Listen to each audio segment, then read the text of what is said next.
Növbəti sualımız.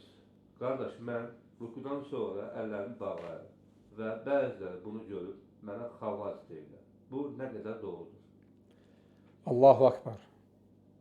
Subhanallah, qardaşlar. Belə söhbətlər eşidəndə adam doğrudan da məyus olur.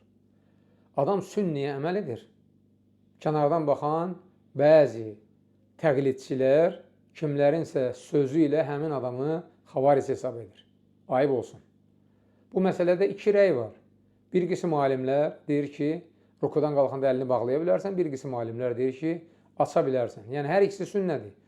Hər ikisini kim edərsə, günah qazanmaz, əksinə, savab qazanır, sünniyə əməl elədiyinə görə. Lakin o kimsələr ki, sünniyə əməl edən adamı görüb ona xavaric deyirlər, vallahi tövbə etmədilər. Tövbə etmədilər bu günaha görə, ittihama görə bir daha bu əmələ qayıtmamalıdırlar. Bəli, kənardan baxan görür ki, həmin adam məsciddə olanlara müxalif oldu. Və mənim məsləhətim o qardaşa, kim ki əlini bağlayır, məsləhətim odur ki, qardaş, görürsən ki, məsciddə hamı əlini açır, sən də o biri rəyə əməl edərək əlini aç. Heç bir şey itirmirsən. Yenə savabını qazanırsan, lakin böyük bir fitnənin qarşısını alırsan. Yəni, məsələn, məscidə gəlmirsən, məsciddə Fatihəni oxuyandan sonra heç kəs amin demir.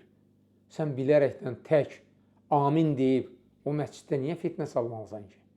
Amini tərk eləməklə sən günah qazanmırsan. Çünki namazda bir sünnəni tərk eləmək sənə günah qazandırmır. Amma cəmaat arasında fəsadın qarşısını almaq sənə savab qazandırır.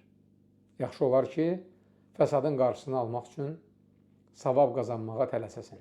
Allah bizə haqqı haqq olaraq başa düşüb, haqq yola yönəlməyi nəsib eləsin. Amin.